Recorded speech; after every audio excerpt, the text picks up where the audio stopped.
whole world is talking about it again because it is time. We've seen the ads. Shen Yun Performing Arts is on tour. And as you can see, we have two very special guests this morning. Principal dancer Jesse Browdy, who found his calling on stage, and we have his dad, Levi Browdy. Welcome, first of all, and I know it must be a lot of anxiety and nerves to send your sons away for school, but I have to say it seems like it has worked out pretty well for you two because you both are now involved with Shen Yun Performing Arts. So to start though, I want to back up and start from the very beginning with Jesse, of course, because you grew up in the US, you were identifying with American culture, you played baseball. What was that kind of path that you took that you suddenly got interested in traditional Chinese dance? Okay, so my parents found a school located in Middletown, New York that also taught the same kind of dance form as what Shen Yun was doing on stage. And at the time I had I had a couple friends in the dance program, and so it was more peer pressure it was because of more of peer pressure that I chose to enroll in the dance program, because I kind of just wanted to be with my friends. The reason I kept going with dance was kind of the brotherhood that kind of, I noticed that the dancers seemed a bit closer with each other than like the other programs of that school, like the music department or like the academic department. So, okay, so you said it is Levi, your dad, who kind of went on to look for a private school. So that brings me to you. Why were you trying to get him out of the public school system in the first place? I mean, I saw, first of all, we were in what is supposedly a blue ribbon school district in New Jersey. It was a very good school district, but there is, I think, a pervasive problem in education that I was seeing. There was primarily two things I would point out to. One is the combination of social media and smartphones had really decimated the social fabric of growing up in high school and things of that nature, much, much worse than I think even parents were recognizing at that point. I was looking at the studies coming out about what was happening to teenagers because of that and seeing what it was doing to the environment. I was very worried about that. The second thing I was very worried about, though, was this coddling kind of mentality that had seemed to creep into public schools, or really education and parenting more broadly in our country over the last 10 years. And I thought that combination was very dangerous for young people. If we're going to raise young people to be confident and poised, I thought that was not where I wanted to be. So we actually went driving all throughout the northeastern United States looking for private schools that might have a better option. Why dance? You know, it was interesting. For me, dance, he was interested because his friends, like he said. For me, I didn't really care about dance. I knew nothing about dance, but one thing I really liked is that, particularly at this school, the teachers were phenomenal. And that's something my father actually told me this advice when I went off to college. He says, find the great teachers and take their classes. And I think what he meant by that, and I think it's really true, is if you have great teachers who have done great things in life and they're bestowing that on young people, that is a very precious thing, because they're teaching more than just the subject. They're teaching a methodology, a way of thinking, a way to achieve excellence. And I saw the dance teachers at this school that Jesse was going to were that. They were really high caliber people, and I thought, okay, I don't really care if he dances or if he learns or he gets good, but he's going to learn from these teachers who are excellent, and that's going to be a great experience. So I was really excited about it. I want to come back to you, Jesse, for a moment. You started to put your mind really into becoming a dancer, and you became really set on that. So where did this change come from? Okay, there was a pretty clear turning point for me, I guess. It was the spring of 2018, and then my dad, or actually the school, took us to see the Shen Yun performance that year. It was that year that I kind of saw not only the passion of the dancers on stage, but kind of the impact they had on the whole audience. And then coming out of that show, I kind of made up my mind that I wanted to do this in the future, and nobody could stop me from that. And it was mainly because I kind of wanted to inspire people the way I was inspired that night when I watched Shen Yun. So how was it for you then? You sent off your son. How was that transition like for you? Well, I mean, at Northern, when he was at the academy in Middletown, we were all still together. I mean, it was just a regular day school, private school. But when he made the decision to try out for FATN Academy and then eventually move on to the college, that was sort of the big change for us, because that was a boarding school situation, and that would mean losing my son Exactly. So it was, but it was interesting. I had an interesting experience because, you know, I saw him working so hard to make it into the Fétienne that we were sort of so immersed in that task together that it was like almost half a year where it was, you know, he was doing stretching, all these rigorous stretching exercises, and we were sort of helping him, trying to support him. I remember the day that he got accepted, and we brought him up to campus, and I was leaving the campus, and I just saw a ton of bricks at me. It felt like someone had died. And I was driving home, and I was thinking, I couldn't understand intellectually because I was so focused on this great thing that he just made it into this place. And I just realized sort of like, I wasn't ready for it emotionally. And it took a long time, actually, to sort of like get over that. But every single time I got depressed or I was like concerned about it, I realized where he was and sort of how focused he was on this goal. And that was the best thing for him. So Dad eventually got over it. So just for context also, so we're talking about Fétienne College. Being accepted into Fétienne College meant for you that your chances to eventually maybe dance on the stage for Shen Yun got much larger. Yeah. Yeah? Yeah, essentially Fétienne College, you can think of it as the training college for Shen Yun. They actually share the same campus in upstate New York. So the Shen Yun headquarters and Fétienne College and Fétienne Academy are all on a single 400-acre campus, beautiful campus in upstate New York. Got it, got it. So when you got accepted and you actually got in finally, you just mentioned, you touched on it a little bit, that you didn't quite know what you were getting yourself into, but what kind of expectations did you even have at that point?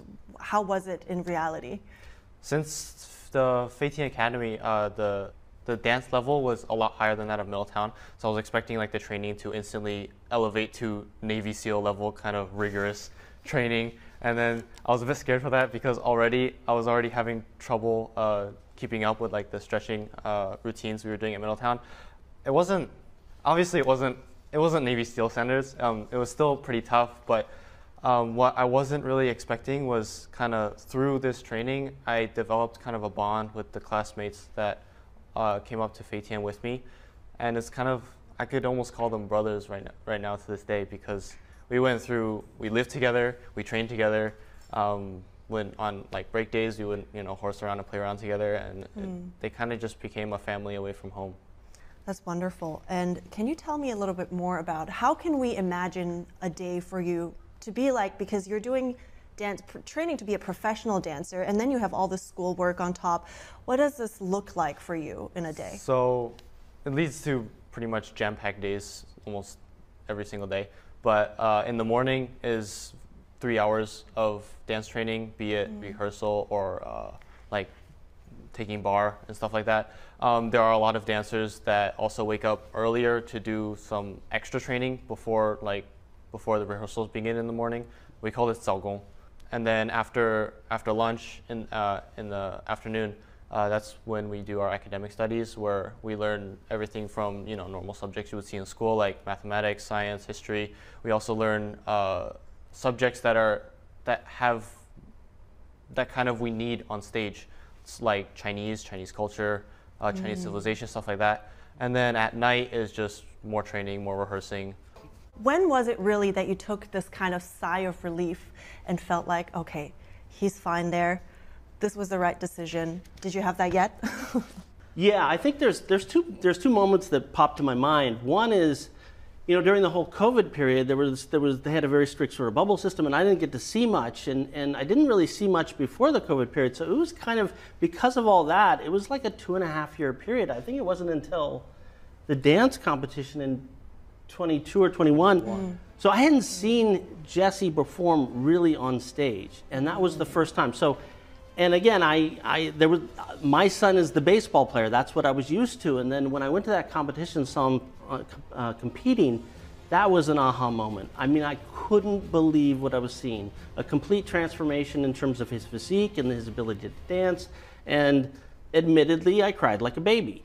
And that was definitely an aha moment. I think the second moment was, and these are more sort of subtle, but when we, during their off days, once a week they're off, and he'll come home or we'll go out to eat, there was just this change where he was sort of like, I don't know if he knows this, but all these we would be revelations sort of today. sharing on Chinese culture and things like that, and he's actually giving me pointers because I was learning Chinese at one point in time, and he was sort of giving me pointers on how you focus on it and what not to worry about, and I was sort of like, it was a bond. It was a level of bonding that I'd never had before. More, it was usually just father-son kind of thing, but this was more like a peer. This is more like someone who had gained a tremendous amount of wisdom and experience where he was, and he's coming back and sharing it with me. And I sort of, he left the room when he was helping me with my Chinese, and he left, and I kind of sat back and I went, wow, things have really changed up there. And I think moments like that really tell me this was absolutely the right decision. Very happy. Tell me more about, because sometimes if you're trying to grasp a culture, right, because culture is as something so intangible, a lot of it is just kind of being left unsaid, it's just there. So tell me more about how you really figure that out, grasping the essence of a culture and knowing what the essence is. Trying to first portray a character that lived 3,000 years ago, and then make the audience believe that they're actually in a scene that happened 3,000 years ago. I feel like ultimately it comes down to the values that you want to portray. Like, for example, last year I portrayed a general, Zhao Yun. He's very famous for his bravery and his loyalty and his humility. And I feel like aside from reading the history of it, aside from knowing the history, aside from watching like TV shows and reading books on this character, I feel like I tried to almost change my behavior, or like try to incorporate these values into my daily life a little bit more. I tried to be more humble. I tried to actually respect my superiors a little bit more. It's kind of hard to put into words, but I guess what helps me portray these values on stage is to actually kind of live these values in real life. You put a lot of work into all this. You studied day in, day out, hours for dance, and then of course historically. And then how did it feel like when you actually made it onto the big stage? So I remember the first time the curtain opened to see my first live audience, and I kind of panicked. It was like all that preparation for a split second went into some remote corner of my brain. I was like, wow, what's going on? But I guess the more I kind of performed, the more I was able to take what's in my heart and sort of share it with the audience through nonverbal movement. And I guess that's kind of the beauty of dance, is it kind of transcends the barriers of language, and you can use dance to kind of inspire people, to enlighten people, to educate people. By being part of the show, what is it that you would like to give the audience after a night out watching Shen Yun? What is it that you hope they would take away? Honestly, it's kind of what I took away when I saw Shen Yun that spring in 2018, was just inspire them to be better people. And I feel like this is kind of the ultimate purpose of art, is to, again, kind of to inspire people to be better. What would you say is the biggest change in him, seeing him growing up now, ever since you sent him to the school? No, that's me. Well, he's a lot taller That's now. me. He's a lot taller now. There's a lot of, I don't know if there's one big thing, there's a lot of little things. He has this t-shirt he sometimes wears that says, no bad days. And I love that. I mean, I aspire to that. Yeah, it sort of encapsulates a spirit that Jesse always kind of had. I mean, he always had this sort of gutsiness to him that I never had at his age when he was a young kid, but it really flourished when he got to Feitian and started with Shen Yun. And that this whole spirit of if you're doing great in the day and everything's going well, be productive. If everything's going horribly, learn from it. Fortitude, add some fortitude to your willpower, power through it. The idea that he embraces those principles and lives them. I mean, it's these kind of things. That's one example. There's many of them, but it's those kind of things that I think really sort of not only make me proud, but I learn from it as well. So up until now, what is it? What do you think about it? What makes you proud?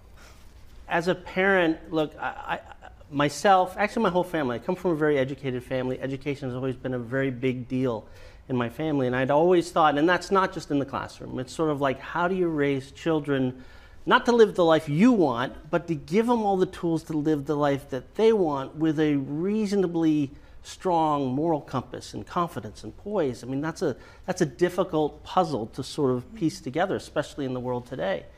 And honestly, I spent a lot of sleepless nights and worries about how to do that properly, you know, as the boys were growing older and older and older.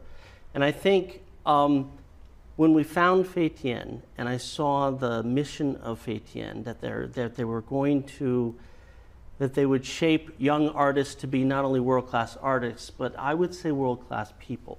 People who learn the value of putting others before themselves, learn the value of aspiring to be more compassionate and things of this nature. I mean, that was really an aha moment for me, a major relief. The search was over. And I think I'm most proud to just see that he's been able to have this opportunity to go through the college, to be part of Shen Yun, and be part of this, because that's what I always wished, is he would find something like that. Yeah. So what kind of role would you say now that Shen Yun has in your life? It gave me a purpose.